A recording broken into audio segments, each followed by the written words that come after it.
we're going to end the show with the interview. I got to be at Fox. So we're going to end the show. I'll end my portion at, I guess, like 7:45 or 6:45.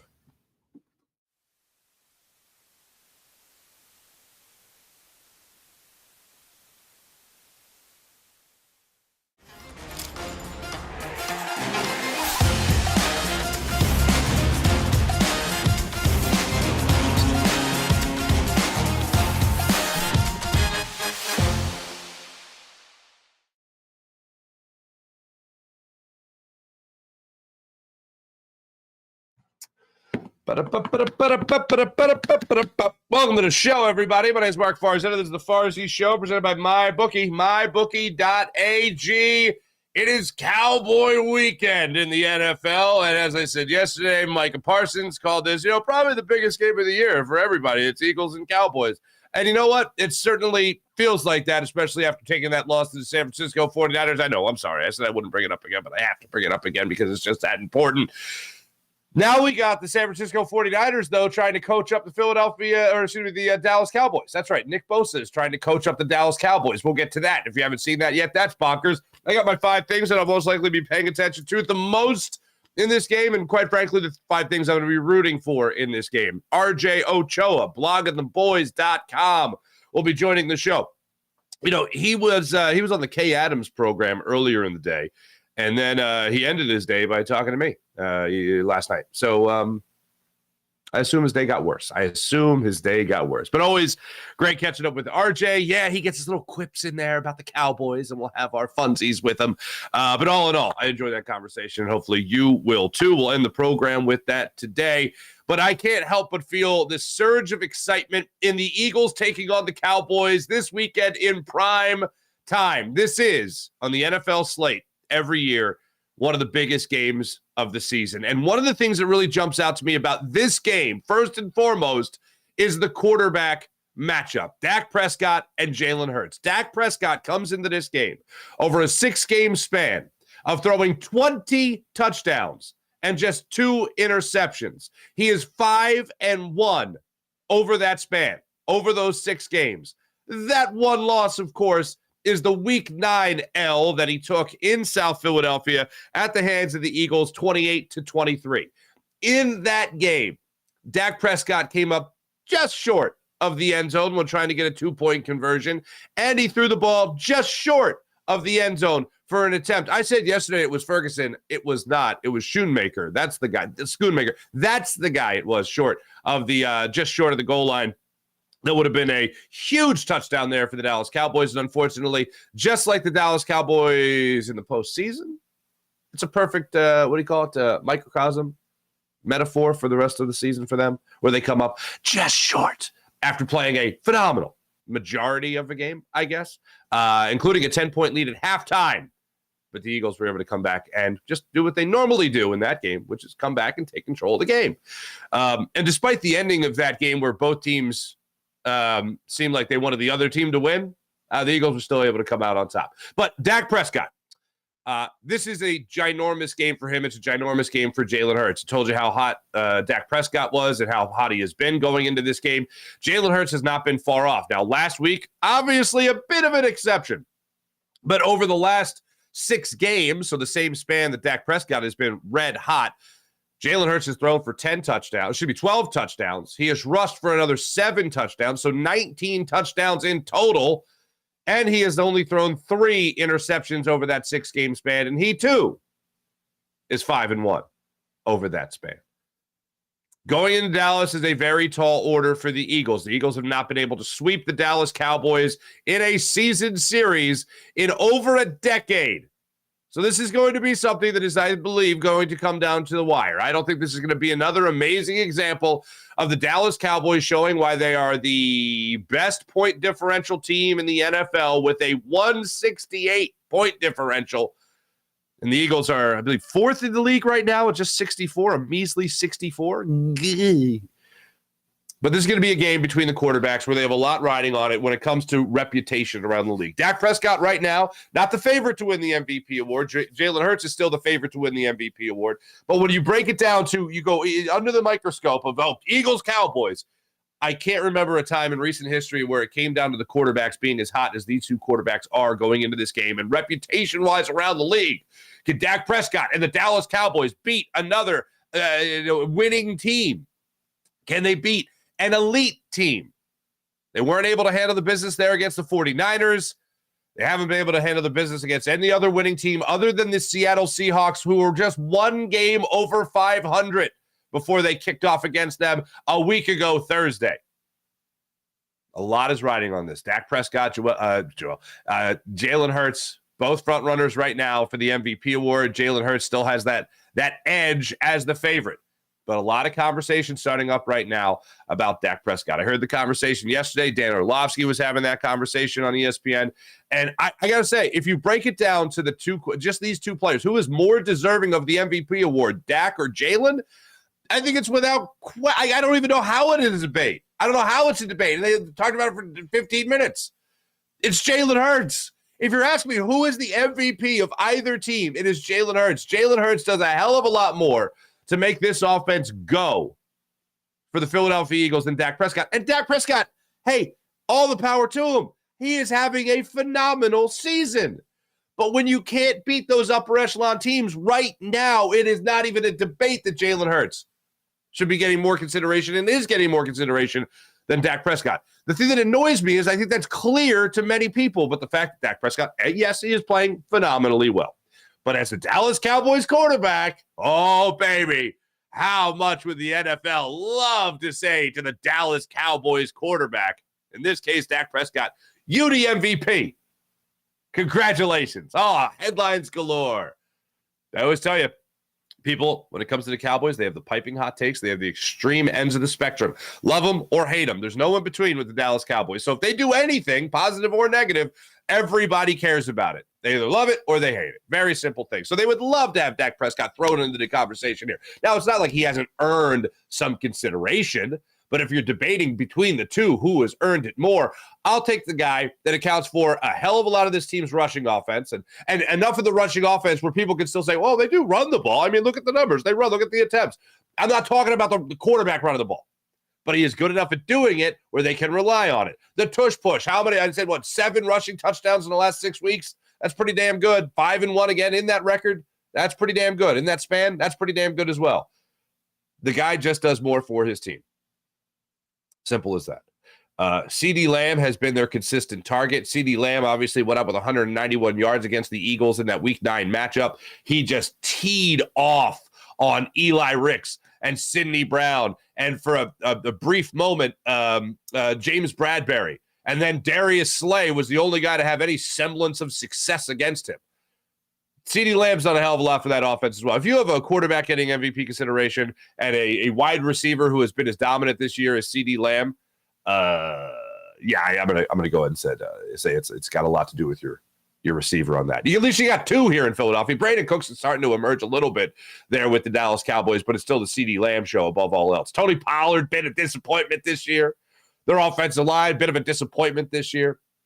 But we'll get into it all. But the number one thing that jumps out to me about the Eagles and the Cowboys for this matchup is the quarterback matchup. Because this has been the most hyped a quarterback matchup has been between these two teams in quite some time. Probably the most ever in my life. I know Romo got a lot of love. Romo Garcia got a lot of love because that was the first time two Mexican-American quarterbacks never faced off against one another. What was the other one? Donovan McNabb and Vinny Testaverde. Yeah, remember that? Vinny Testaverde played down there. Quincy Carter. Wow, is that my second Quincy Carter reference in this week? That's impressive. Or bothersome. Yeah, this would be it. Michael Vick, Mark Sanchez, Nick Foles. No, Nate Sudfeld did not start that game, so I'm not going to go Sudfeld versus Prescott. But I go, oh, wait, hold on. Carson Wentz versus Ben DiNucci. I knew I had it in me. I knew I could get it. And there we are. So, yes, the most anticipated quarterback matchup for the Eagles and Cowboys. Is this the 90s? That's the number one thing going into this game. After that, J.J. Redick, Josh Sweat. we can talk about the entire defensive line for the Eagles, but it shows that if you get to Dak Prescott, you could beat Dak Prescott. If you get to Dak Prescott, you could beat the Cowboys. The Eagles were able to do that the first time around when they faced the Cowboys, and they brought them down 5 times. Keep that going. You can force Dak into making mistakes. Dak has played great at home. He has played great on that turf. But if you're able to get to him, if you're able to bring him down, if you're able to make him uncomfortable, and I know we can say this almost about every single quarterback, but when a guy does have the ability to downshift into making mistakes and throwing interceptions and forcing and fumbling the football, this is a guy, or just an errant throw, an incomplete pass, whatever the case may be. Don't let him get hot. Don't let him get in that rhythm, because that's where you start having some problems. If the Eagles can get Hassan Reddick in the backfield, Josh Sweat in the backfield, and of course have the middle of that line of scrimmage eaten, then Dak Prescott's going to be in trouble, and the entire Cowboys offense is going to be in trouble. On the opposite side of that, to get away from the Eagles defense, so number 2 is the Eagles defensive line. Most notably, I want to see, and including the edge rushers in this, in Hassan Reddick and Josh Sweat. So I want to see how that goes down.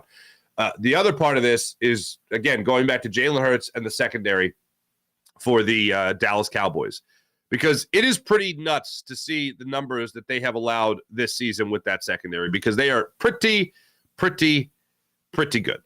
The Dallas Cowboys come into this game ranked 5th in the NFL in passing yards allowed per game at just 181. 181 yards through the air is what they give up on average through their 12 games this season. The Philadelphia Eagles, just for a reference point, have the 4th worst passing defense in the NFL at 260 yards through the air. So, yeah, you're going to be even more reliant on that defensive line that I just talked about for the Eagles getting home and getting pressure on Dak Prescott. They allowed 191 yards, like I said, to CeeDee Lamb alone in their previous matchup this season. Granted, they didn't have Bradley Roby, and we're going to get to that in a minute. But Dallas comes in here, one of the best teams in the NFL in yards allowed, one of the best teams in the NFL in terms of passing yards allowed, one of the best teams in the NFL in terms of rushing yards allowed. They allowed just 106 yards on the ground this season. So for the people that are banging the drum as far as them running the football, yeah, I'm there too. And then defensively speaking, when it comes to points allowed this season, again, Dallas is up there allowing just 18.3 points per game, 4th fewest points allowed per game on the season. So it is going to be a tall order for Jalen Hurts in this game. Much taller order when it comes to the secondary, at least, for Dak Prescott, or then Dak Prescott, excuse me. If Jalen Hurts is going to silence critics, show it was just one game, he's got to beat that kind of defense. We know for the most part that Micah Parsons has not been really someone to worry about when facing Philadelphia. Last game, he certainly was able to get his, but for the vast majority of it, he has not performed well when facing Lane Johnson. So facing this defense is still going to be a tall order considering all the weapons that they have.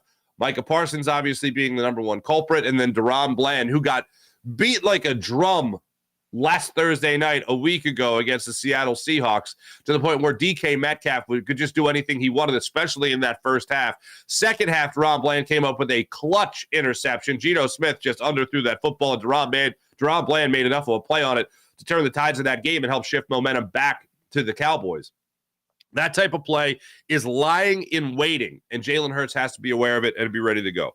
So Hurts versus Prescott, Reddick on the defensive line, Jalen Hurts going against this defense, and the next here is Darius Slay.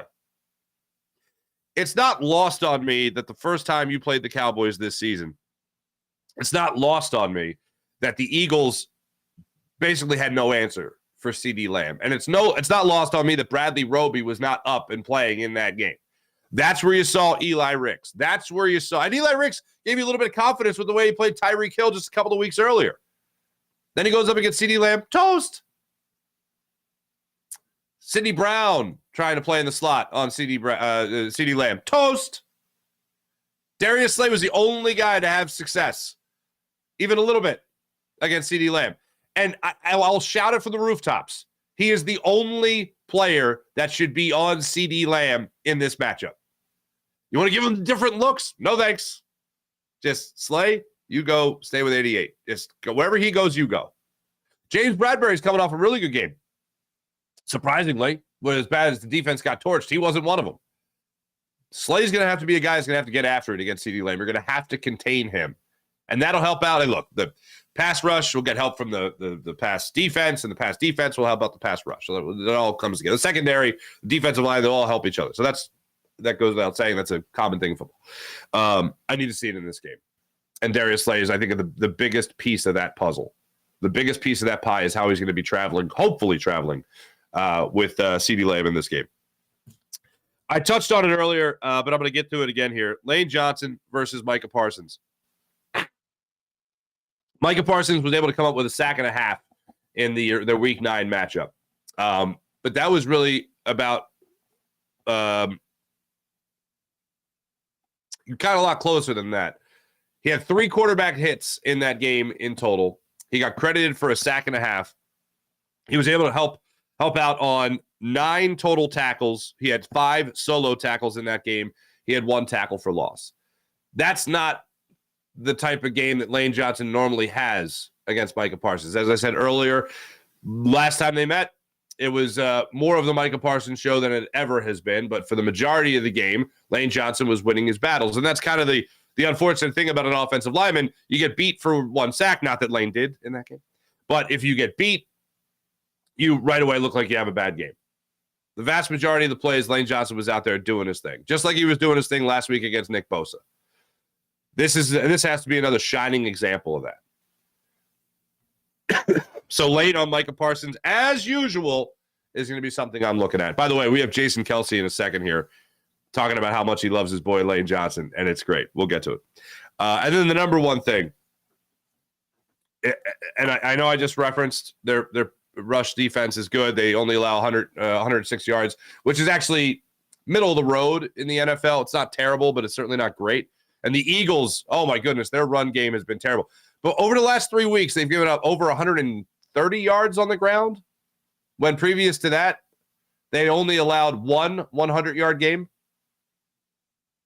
So if you're Tony Pollard, maybe this is a game you're really looking forward to. But it's one of those things that I'm looking at in this game that definitely has me concerned that the Dallas Cowboys might get that running game going on their own right. But the number one thing I'm looking at in this game is running the football. It comes down to controlling the clock. It comes down to making sure that you have success setting up the pass game.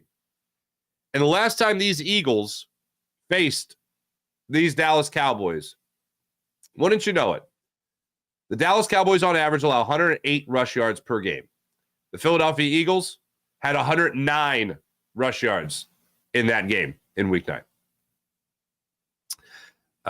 DeAndre Swift had 18 carries. Jalen Hurts took the ball 10 times. That seems like a lot. Kenny Gainwell only had 3 carries. That's 20 touches in total for DeAndre Swift. We've heard Nick Sirianni talk about it this week. We saw the boys outside the NovaCare complex saying, "Run the ball," on their huge sign in green letters. I stand with them. I agree with them. Run the football. The Cowboys and the Eagles, look, the Eagles have it too, but the Eagles are going up against one of the best secondaries in football. The Cowboys are going up against one of the worst secondaries in football, statistically speaking. The Eagles have to control the clock. Every time we talk about the Eagles, establish the run and set up the pass, it has never been more true than this matchup. You have a team that is not great. They're okay, but not great at stopping the run. You have running backs and an offensive line that is healthy, that are healthy. Get after it on the ground in this game. And I'm not talking about RPOs with Jalen Hurts. I'm talking about, stay with me, handing the ball to a running back. No, what is that? Are you allowed? Yes, you're allowed. Just you give them the ball, and then they run with it. It's amazing how it works. As soon as humanly possible, establish that run right out of the gate. Let your offensive line eat. And overall, so I got Hurts on Prescott. I got Reddick and Sweat and the entire defensive line. Slay on CeeDee Lamb, Lane Johnson, Micah Parsons, and controlling the ball with the run. You'll set up the pass, and you'll get guys like A.J. Brown, and we showed you yesterday with A.J. Brown being all excited, having that little smirk on his face about, we'll be able to go in there against the Cowboys. They want to take what's on our plate? Yeah, let's see him try. Let's see him try. I'm here for it. You'll get those big plays from A.J. Brown, who had 7 catches in the last game against the 49ers, against the Cowboys. Just 66 yards, unfortunately, but did have a touchdown. Devontae Smith also had a touchdown in that game. And Dallas Goedert caught 3 passes for 50 yards. Dallas Goedert, by the way, will be up and running in this game. Here's the injury report ahead of Eagles, Cowboys, Sunday night prime time. Julio Jones did not practice with the groin injury. Darius Slay did not practice. His knees bothering him and needs some rest. Rest up. The only thing I read in that, I know he didn't participate in practice yesterday, but here's the deal. Fine. Get all the rest you can before you're shadowing CeeDee Lamb. That's what I got out of seeing that he didn't practice. Zach Cunningham, of course, was limited with his hamstring injury. He was asked yesterday if he'll be up and running for this game. He said, no doubt. Cool. Then the rest of it. All 3 tight ends are on this injury report. Grant Calcaterra, Jack Stoll, and Dallas Goedert with the forearm. He'll be out there running around. He'll be playing in this game. That is huge. Yesterday, they caught up with Jordan Mailata at his locker. And Jordan Mailata was like, yeah, we bleeping missed that guy. That's what he said. He didn't say bleeping. I did that because, an editor's note. And then Fletcher Cox, you need him in the middle of that defensive line as well, coming back from the groin injury that has been bothersome over the last couple of weeks. But he was a full participant in practice yesterday. Look forward to the full injury report coming out later today. The enemy of my enemy is my friend. You ever heard that? It's kind of like keep your friends close, but your enemies closer, right? I don't like the San Francisco 49ers. I respect them, but I don't like them. And I sure as hell don't appreciate Nick Bosa trying to coach up the Dallas Cowboys on how to stop the Philadelphia Eagles. Did you see this? If you haven't, and you haven't heard this, for the people on the podcast, get your ears ready. Here is Nick Bosa at his locker yesterday trying to tell the Dallas Cowboys, hey, we cracked the code. Watch our game film. Here's how you beat Jalen Hurts. Here's Nick Bosa trying to coach up the Cowboys. See it on tape, though. And then, obviously, we put the blueprint out there. Hopefully, Cowboys watch the tape. We made Jalen stay in the pocket and escape outside instead of those B gaps, and paid off. Because Jalen's looking at the rush every play.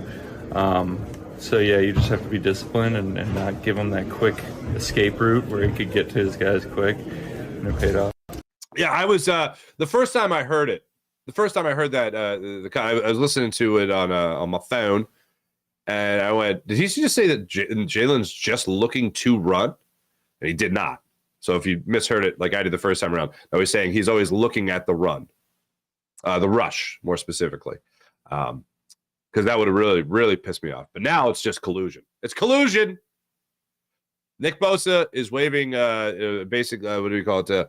Landing signal torches, whatever. This is your runway. Do what we did and you'll beat them. Cowboys have tried. Dan Quinn has tried multiple times. Hasn't really worked out too well. Not to the point where the Eagles have been dominant. I mean, again, we go back to 2011, the last time they were able to sweep the season series against the Cowboys, and there's some pretty terrible Cowboy teams in that span. But Micah Parsons has not been the issue.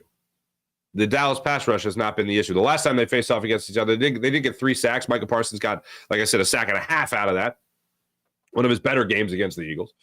But if I was to believe that the Dallas Cowboys needed to be coached up by Nick Bosa, then that would be me saying I have zero respect for Dan Quinn, and that's not the case. As a defensive coordinator, I have a ton of respect for him, and I think he does a hell of a job. That would also mean that I have no respect for Deron Bland, but I do. You're talking about the pick sixes he has this year. It's incredible. The NFL record, it's unbelievable. But going into this game, I don't think the Cowboys are going to be able to duplicate what the 49ers did. 49ers, I think, have a much more complete team, offensively, defensively, than the Eagles. The 49ers right now are the number one power ranking team on my power rankings. And yeah, it is over the Philadelphia Eagles. I don't know how you can deny it any way else after what you just witnessed. And you can talk about all the rest in the world. The Cowboys are having that rest as well over the Eagles. That's why I don't mind a guy like Darius Slay getting all the rest that he possibly can going into this game, especially with the workload he's most likely going to have against CeeDee Lamb. But I don't think what Nick Bosa is saying makes a difference. I just don't like the idea of it. Not even a little bit. And one of the things that gives me confidence that the Eagles are going to win this game, I'll give you my official prediction a little bit later. One of the things that really makes me confident they're going to win is the position that they're in. Now, you can say certainly the Cowboys are home and they got a lot to play for and they're well rested and they're still in hopes of getting that number one seed. And you're absolutely right. All that is huge. But they can't beat the good teams. The Seattle Seahawks are an okay team. They beat them.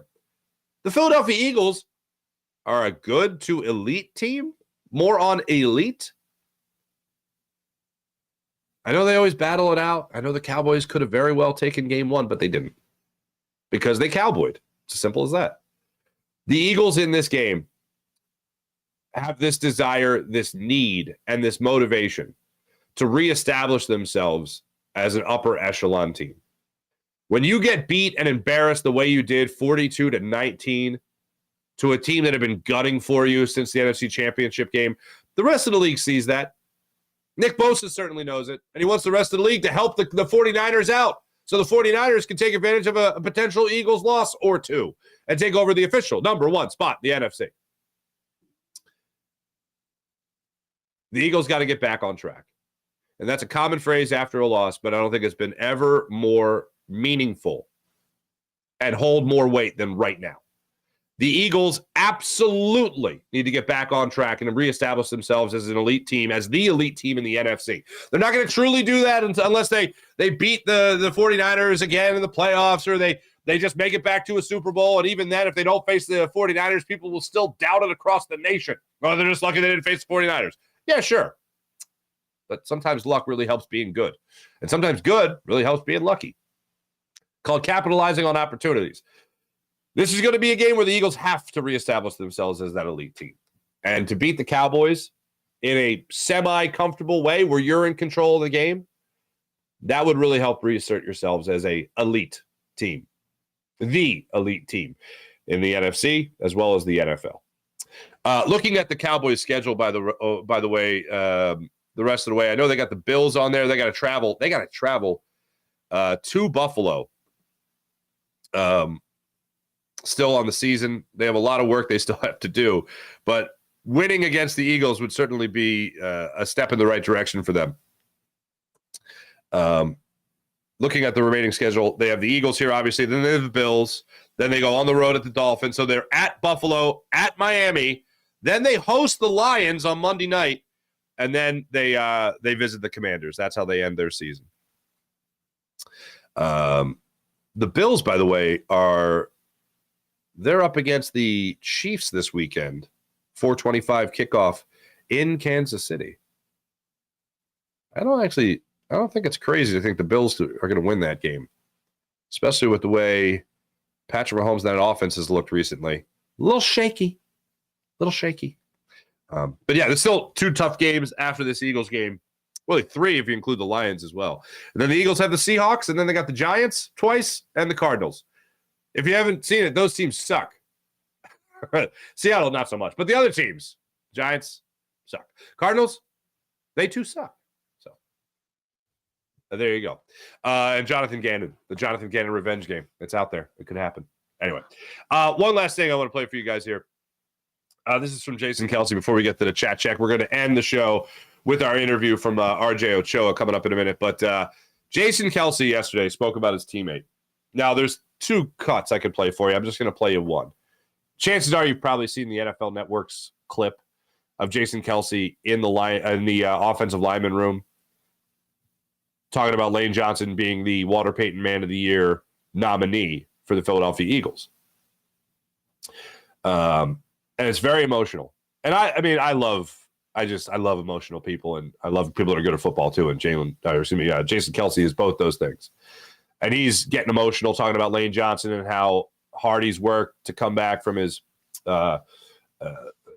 anxiety and mental health scare and dealing with things that he has to deal with in order to maintain a high quality of life. And he talked about how the road has been tough for Lane Johnson, but he's so proud of him, and he's the best he's ever seen him. And it's a really emotional thing. If you get an opportunity, and Jeff Stoutland's there, and Jeff Stoutland shakes Lane Johnson's hands, and then bro hugs are exchanged all around. It's a really beautiful thing. We've talked about mental health on this show and support it and all that stuff, of course, and people needing that time to kind of reflect and help themselves. And I think Lane Johnson, Brandon Brooks, when he was here in Philadelphia, playing for the Eagles, was certainly another example of that, how it's something that does need to be discussed. And Lane Johnson, I think, is a shining example of people that can get through to the other side and find out how they can maintain it to best, maintain a good quality of life. That's one cut I could show you, but I'm going to show you the one at the press conference yesterday where I thought Jason Kelce really showed you the whole gambit. He really ran the gambit on what Lane Johnson means to him and what it means to him for Lane Johnson to be the nominee for the Walter Payton Man of the Year Award for the Philadelphia Eagles. And, of course, he'll go up against other franchises nominees as well. But here's Jason Kelce talking about his teammate and his good friend Lane Johnson on what it means to him, on what Lane Johnson means to him. What he meant to me? He's like a brother. I've been with him for a long time. He's got a wonderful personality. He's talented at so many things. He's funny. He can, he'll whip out, an animal noise and all of a sudden sound just like a freaking turkey. And he's a very unique individual, and he knows when to keep the mood light. He knows when to get after guys. He's got the, he doesn't have the, just not a lot of bullshit to him, I guess. And, I think that's hard, really, in today's age in general, because there's a lot of that flying around. There's an animal call from Lane Johnson? I told you he ran the whole gambit. He ran the whole gambit. What has he meant to me? Have you ever heard him do his impression of a goose? It just... Look, I think we've all sat in meetings. Everyone needs that goofy guy in a meeting. And I think the Eagles and their offensive linemen take turns as to who's going to be that goofy guy. It happens in their meeting rooms too. They're just like us. But I just thought that was a nice tribute to his friend as far as what he means to him. Yes, he did talk about the Dallas Cowboys, of course. Yes, he did go into detail about how it always seems to be like that big game every single year when you face the Cowboys, and you know it from the start. When you first get drafted, or you first get acquired by the Eagles, everyone knows exactly what it is that the people of Philadelphia want, which is just beat those freaking Cowboys every single time. Also, on that note, this will be Shaq Leonard's first game as an Eagle. I know it hasn't officially been put out there yet, but I'd be shocked. Absolutely shocked if Shaq Leonard was not playing in this game against the Eagles, but I fully expect that to happen. All right. Let me tell you about the great people. Before we get to our chat check, like I said, we're going to end the show with our interview with RJ Ochoa from bloggingtheboys.com. But let me tell you about right now the great people at MyBookie. MyBookie.ag.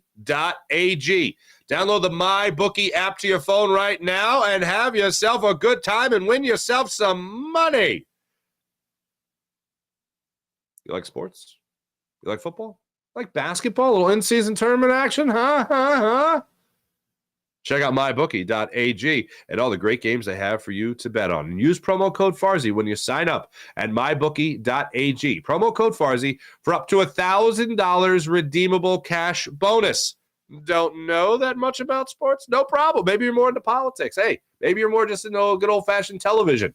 You can bet on that too. Bet on anything, anytime, anywhere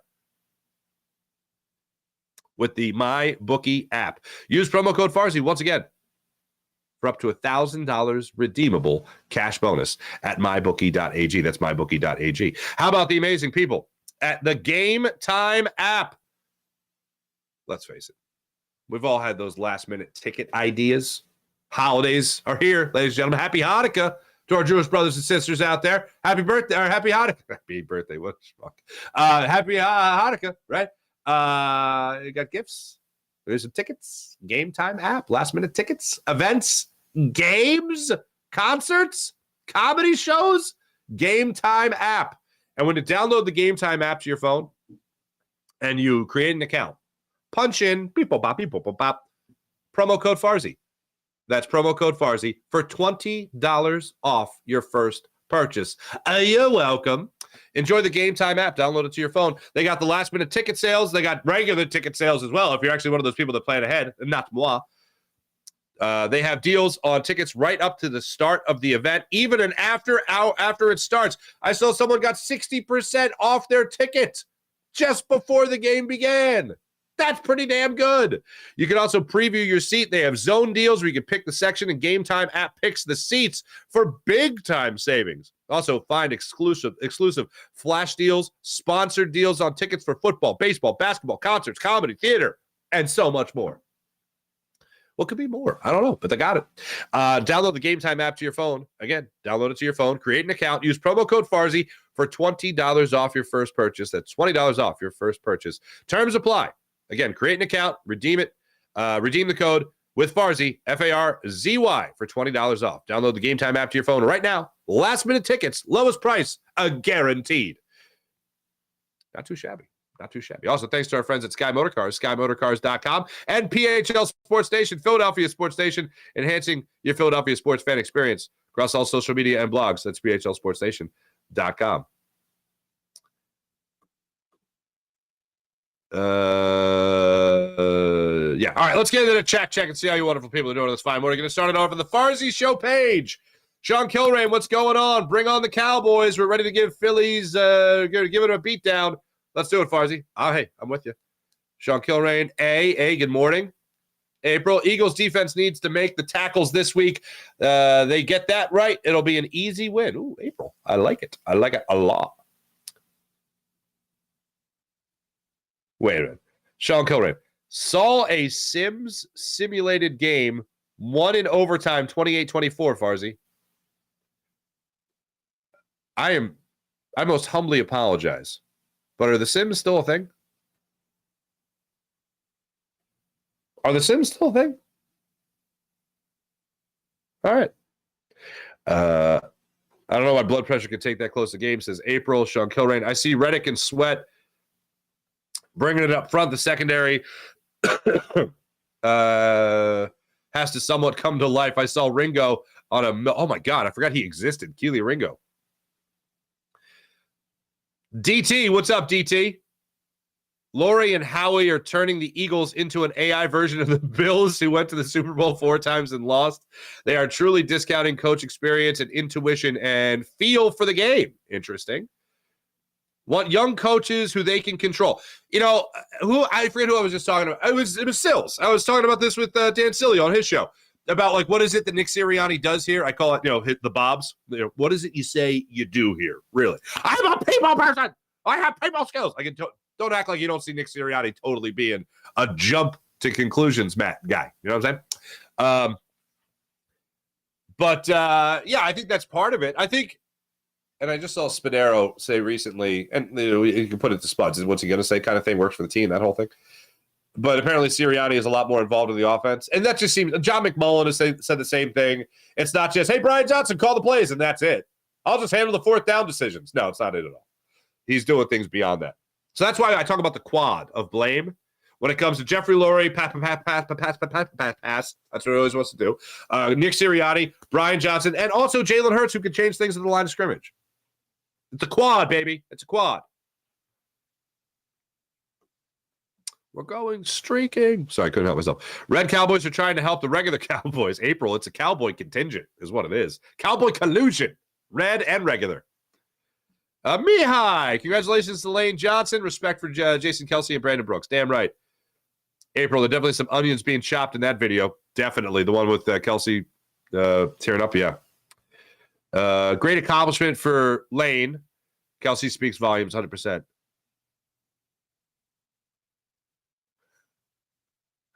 I don't know, April. I don't know if I've done the Peacock call for our friends on Jacob Media. Friends at Jacob Media. Did I ever do my Peacock call? Let me know in the chat. I don't think I've done my Peacock call since we've been on Jacob, since we've simulcasted on Jacob Media. So you let me know. And if you want to hear the Peacock call, I'll give you the Peacock call. For those people that don't know what a peacock sounds like. Lane Johnson's not the only one that can do animal noises. You know what I'm saying? Anyway. Twiz. What's up, Twiz? Eugene. I got to get the full name here. Eugene Braxton, America's most experienced mystic. Talk to me. That's just the full name? I expect to blow these crumb bums out 38-21. Got to show some heart and play for a full game. Twiz, I'm with you, except the blowout part. Got to run, keep the defense fresh. Oh, got to run, keep the defense fresh. Twiz, there you go. SD, what's up? Huge game this Sunday night. Goddard, yes or no for the game? He's a yes. He's a yes. And Dallas Goedert being back only makes me feel better about the chances of the Eagles running the football. I said at the time that he was going to go down, the time that he went down, Eagles were going to struggle with the run game. They have struggled with the run game. Now he's back. Don't struggle with the run game. Bernstein to wrap up, says SD. I agree. April said the same thing. Both over on the same page there. That's good. Twiz, got to play banjo. What? Got to play banjo because they put CD in motion and can't pick. Oh, okay. All right. Maybe nearly 1 a.m., but as always, we're here. Hopefully the Eagles will be there making tackles this week. Are you in a far-off land? Goddard. Yes, Goddard's back. Everyone. Honest feelings on the offensive and defensive coordinators for the Eagles? I think Brian Johnson has gotten better as the year goes on. Brian Johnson and Sean Desai just had their worst games.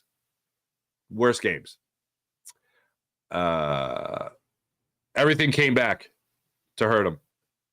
Dynamic Prodigy, what's up? Morning, Farzy. Did you hear Sills on his Frank Reich take, the analytics of the game? What do you think? I did not hear the Sills take on Frank Reich. What about the possibility of Frank Reich coming back to Philly? Hey, look, the Eagles go to a Super Bowl. The Eagles do well in the playoffs again. Holy Stromboli. Things are going to go really well. Really, really well for the Eagles. When it comes to Brian Johnson potentially moving on, getting a head coaching job somewhere, Eagles will get compensatory picks because he was a minority hire, and maybe Frank Reich does come back. If you're Frank Reich, though, and you got, 4 more years left on that deal? Deuces, and you getting paid?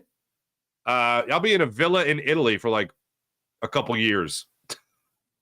That's what I'll be doing. Thanks everybody in the chat. You guys are wonderful as per usual. Some other news and notes real quick. The Flyers have won their 3rd in a row. They beat the Coyotes last night 4-1. Travis connecting old TK with 2 goals on the evening. How about that? And your Philadelphia 76ers back in action tonight against the Atlanta Hawks. They look to win another. And Joel Embiid goes for another 50-point game. Maybe some. Hey, here's an idea. Maybe in this game, you'll see the Sixers play some defense. Huh? Let's hope for that. Here's my official prediction ahead of RJ Ochoa, ahead of running that interview.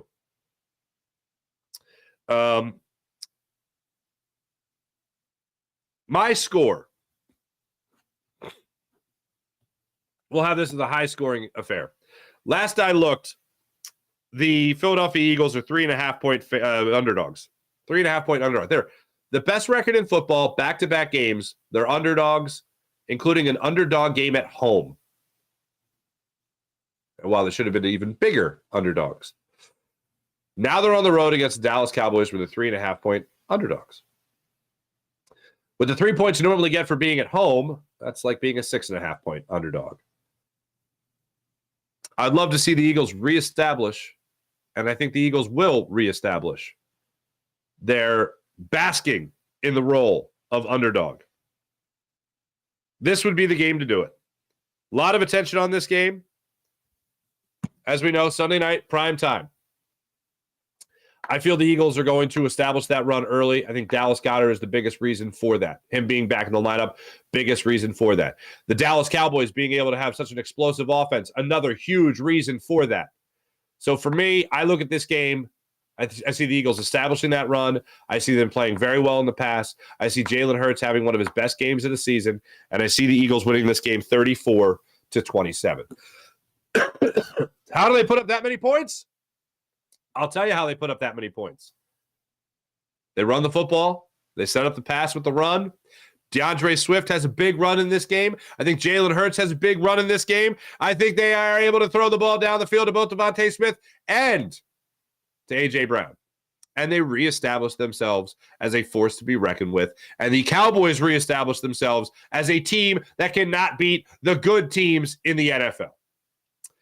All right, without further ado, let's get to our friend RJ Ochoa from bloggingtheboys.com. And hopefully RJ will be able to set it all up for us. Ladies and gentlemen, RJ Ochoa.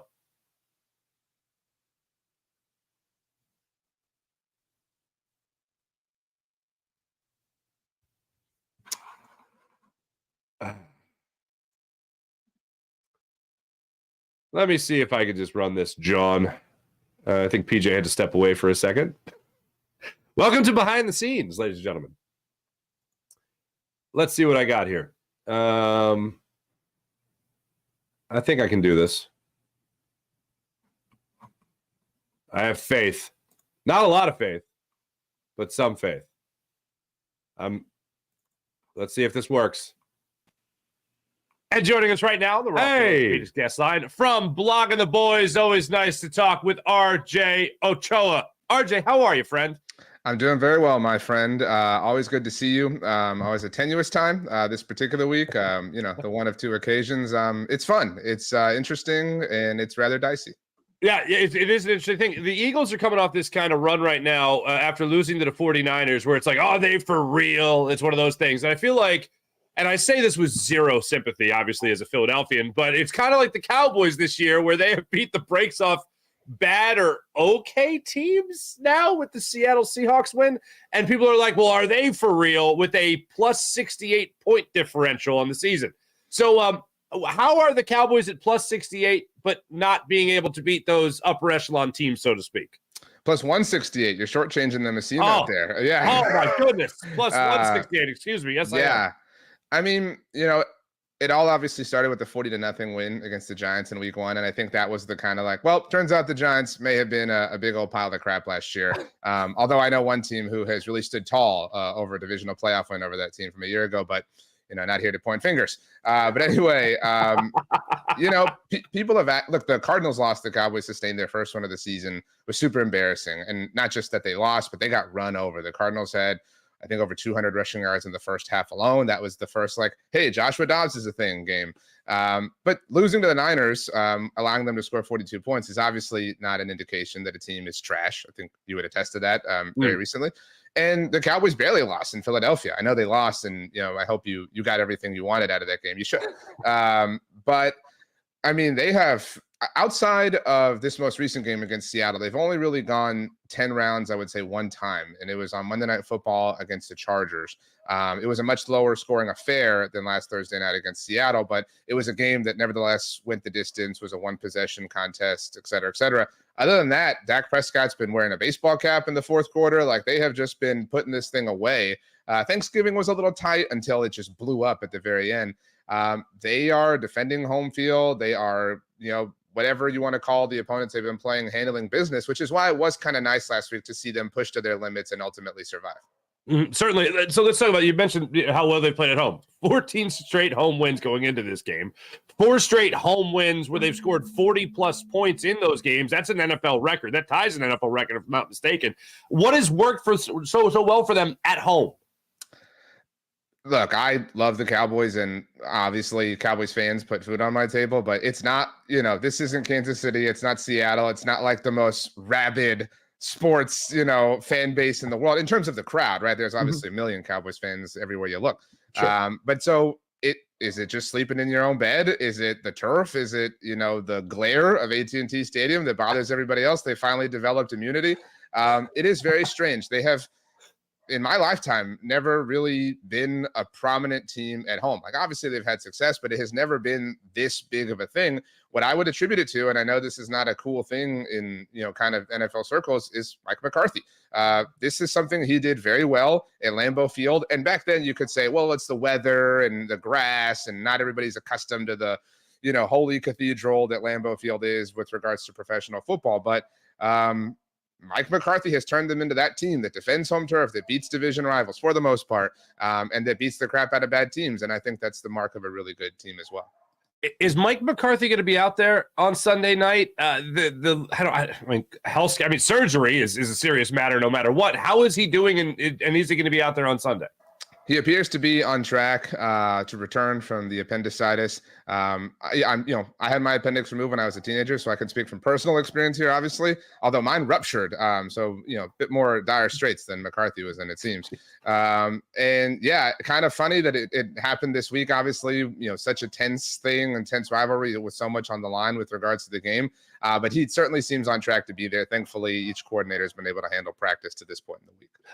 I remember reading some of your stuff in the early goings of the season, even in preseason, people talking about this Texas Coast offense that Mike McCarthy was supposed to install.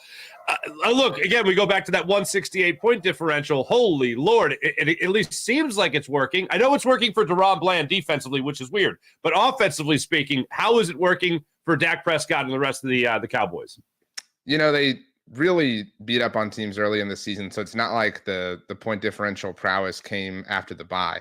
But prior to the bye, the Cowboys offense was kind of one version of itself that it hasn't been ever since. I think the lowest low they experienced, again, a point you'd understand well, was the loss to San Francisco. That really kind of exposed what they wanted to do. Coming out of the bye, they've been a much more vertical offense, which isn't symptomatic of the West Coast offense that was a lot of, or would have been a lot of horizontal routes and just kind of getting the ball out into space and letting your playmakers make plays for you. But ever since the bye, they have been pushing the ball downfield, allowing Dak Prescott to be the aggressive passer that we've seen him be many times in the past. This is not the behavior, seemingly, of somebody who led the NFL in interceptions last year, or at least cares about having led the NFL in interceptions. And so it feels like everything has kind of lined up in parallel fashion. Dak Prescott maintaining his high level of aggression, obviously being very good at throwing the football in a literal sense. CeeDee Lamb emerging as this top flight wide receiver. Jake Ferguson emerging as a prominent tight end. And Brandon Cooks being a thing. Last year, CeeDee Lamb, I would argue, was just as good, but he didn't have a proper running mate across from him that he now has in Brandon Cooks. And that has really allowed things to evolve. It certainly doesn't hurt that they've got an amazing defense that they can lean on if their aggression bites them in the butt. Understood. When it comes to the Shaq Leonard sweepstakes, all right, was he someone that you wanted to see join the Cowboys? Are you at all upset that he ended up choosing the Eagles? I guess is the story that everyone's going with now. What's your feeling on the fallout with Shaq Leonard signing with the Eagles? I think, there are some Cowboys fans who are like, oh, he was trash. Like, I didn't want him anyway. Like, that was silly. I don't fall into that category. I think the Eagles have done such a great job in recent years of bringing in veteran depth at this point of the season, because you just never know. You never know the moment you're going to need a Linval Joseph or an Ndamukong Suh, or in this particular case, a Shaq Leonard. So it would have been nice. But I do think he would have been a point of depth with Dallas, and that doesn't appear to be the case with Philadelphia. And so I think in a weird twist of, the world finally starting to rationalize, I think everybody's able to compartmentalize his decision and say, well, he could play more there. So that makes sense. It's annoying that it's the Eagles and that people on the internet are having fun with it, which I would have done if the shoe had been on the other foot. But that's the only real annoyance. I really have no ill will towards Shaq Leonard, the player, other than that he took Leighton Vander Esch as Defensive Rookie of the Year 5 years ago. How that would have been amazing full circle. He comes back to almost replace Leighton Vander Esch. And the Cowboys earlier this season signed Rashaan Evans, who was also taken in that 2018 draft class. So that would have been my bit if they had brought in Leonard, just to have all of them, and they would have, like an old school McDonald's toy set, like where you collect. My mom is a big Beanie Baby lady. She still got them, man. She still got them. It's a shame they're worth nothing. Yeah, I got fatter. She got Beanie Babies. That's kind of how it works. When it comes to the Eagles, though, when you look at the Eagles, what's something that you need to see the Cowboys do in order to make sure that they seal the deal and beat the Eagles this time around? Is there anyone on the Eagles you really think, other than Jalen Hurts, they need to contain? I mean, I would say number one is probably A.J. Brown. There's an inherent, answer that is Jalen Hurts because he's the quarterback. But I feel like A.J. Brown has played at a 10 out of 10 level from the beginning of the season to this point. He is somebody who I'm constantly terrified of. While I highly respect Jalen Hurts, both the person and the player, he's obviously had a little bit of dip in production, certainly relative to last year. And so he feels more gettable, at least the current version of him, than A.J. Brown. Again, not to say or imply that he's not capable of beating the Cowboys, because he obviously did. But it didn't feel like he beat the Cowboys during the first matchup this season. And so that's why, again, to say I'm not afraid of Jalen Hurts would be disingenuous and not really factual, but A.J. Brown is that dude. And I would honestly say number two might be Devontae Smith, because what is so annoying about the Eagles as a whole is they are capable of hanging in and just getting the one thing that they need at the most opportune time. And that one thing is oftentimes a big A.J. Brown catch, or like a 55-yard Devontae Smith completion. And so I think they can have success against Jalen Hurts, but I don't know that they can last 4 full quarters in a tight game against both A.J. Brown and Devontae Smith. What's something from the Cowboys angle that you look at and you just can't wait to see it, see a matchup going into this game Sunday night? The Cowboys are going to be able to do this really well against the Eagles. What's that thing you're looking forward to? I mean, I know it's annoying, but I would answer Dak Prescott. Dak is, arguably the MVP of the NFL right now. There's a month and change to go, and the Eagles defense is signing Shaq Leonard, and so Dak has had success against Philly before and was awesome against them during the game at AT&T, or the only game he played against them last year. And so all those things kind of aligning, what with his newfound confidence, and CeeDee Lamb is again this just different version of himself that we've really ever seen with Jake Ferguson. Like, everything kind of lends to Dallas being able to put up points. And while I enjoyed every second of Philly struggling last week, it was also just independent of that really interesting to see this Eagles team that has dominated teams for most of the last 2 years struggle and be put in a hole, because I kind of always wanted to see what that would look like. And so I hope that the Cowboys are able to get out to a double-digit point lead. I do think that is necessary. You want to bury this team and cut their head off. You don't want to knock them out and leave the sword on the ground like in whatever scary movie. And I think if they're able to do that, their pass rush that hasn't had a lot of success against Jalen Hurts in these last 2 years, I think is in a different situation. But if you're playing this game tight, from start to finish, I do think that lends more in Philly's favor because of everything they've done over the last 2 seasons. In Philly, we look at losses a lot of times and we go, if they just would have run the ball, if they would have had more of a balanced attack, that seems to be kind of the Achilles heel, the thing we choose to nitpick on the most. And a lot of times it's valid. Did the Cowboys, does Cowboy Nation blogging them boys, do they have anything? Do you guys look at anything in particular that you go, wow, I can't believe they lost this game? And again, it's because anything like that? I mean, if you look at the 3 losses they've had this season against Arizona, it was because they were overwhelmed. I mean, again, they got punched in the mouth and never really kind of found their footing. It's worth mentioning that Tyron Smith, Tyler Biadasz, and Zach Martin all missed that game. And a lot of us thought, hey, maybe they're trying to cheat life a little bit here. Like, maybe they're trying to get through these crummy Cardinals and give their starting offensive linemen a week of rest. And if they were, it obviously did not work out quite well for them. And the Niners are just this monster, right? Like, what can you do well, that works against them? Nothing. I mean, it's really difficult to answer that question. And against the Eagles, I think everybody kind of feels like the Cowboys played really well. I think it's debatable that Dallas maybe played the better game, but Philly won the more critical moments. But what's frustrating is some of those critical moments weren't even won by Philadelphia. It was, Philly fumbled the ball 3 times and Dallas couldn't get a single one of them. The Luke Schoonmaker play right near the goal line, Dak Prescott stepping out of bounds. And so those are the things that I think everybody kind of wants the luck to break their way. I think everybody trusts, not in an arrogant or narcissistic way, but everybody trusts the Cowboys to kind of take care of the fundamentals and be a talented team that they've shown they are. But it's forcing your own luck. That's what the Eagles are elite at, is forcing their own luck to kind of work in their favor. And if Dallas can do that, I obviously like their odds a lot more. I mean, the thing I took away from that first meeting was capitalizing on opportunities. And I remember, RJ, I remember going back and looking at that game and thinking, wow, this game ended with the Cowboys saying, no, you guys win this game. And the Eagles be like, no, you guys win this game. No, you guys. And it kept on going back and forth. So, yeah, when you talk about the fumbles on the ground, Schoonmaker at the goal line, oh, my God. And I kept on thinking it was Ferguson for a minute there. And then, just stepping out of bounds on that 2-point conversion with Dak Prescott. It was just I thought that kind of summed up the Cowboys over the last handful of years. It's like, wow, they're right there, and then they don't capitalize on the opportunity. Yeah, and I mean, they've been really good at kind of, actually capitalizing in most opportunities this season. I mentioned the Chargers game they played. There was an opportunity at the end of the first half. I forget the exact details, but I think there were 18 seconds left.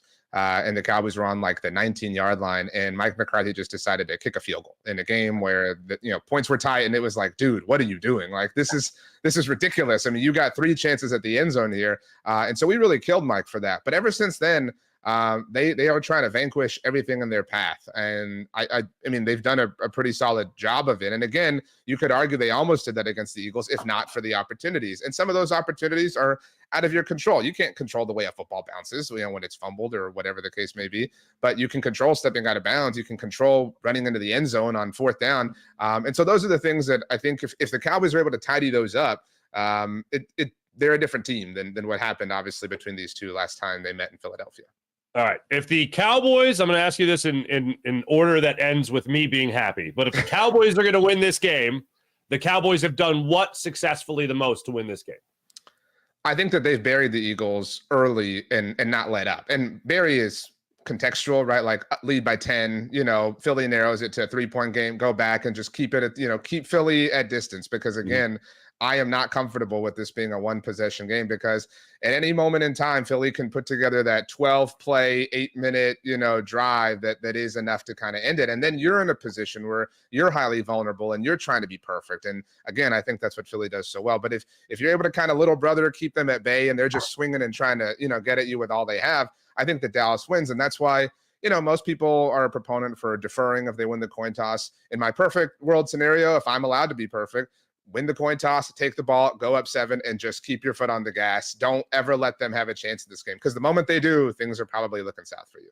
Are you saying that if Mike McCarthy's there on the sidelines and you just happen to be there on the sidelines, you're telling him to take the ball first? Yeah, and to be clear, he's done that at different times. Like, he doesn't have a rule of thumb, like we always defer, we always receive. It is, I wouldn't say opponent-based or vibes-based, but it is based on, feel for opponent and vibes and building and weather, whatever the case may be. Sometimes you want, it's more advantageous to play from ahead. Sometimes you want the chance to double dip, obviously, in the second half. And, hindsight's 20/20, but I think that's a proper strategy. Now, worst case scenario is you ask for the ball and you go 3 and out and you punt it away and then you're down anyway. That would suck a lot. Yeah. All right. Here's where it ends happy for me, hopefully, here. Okay.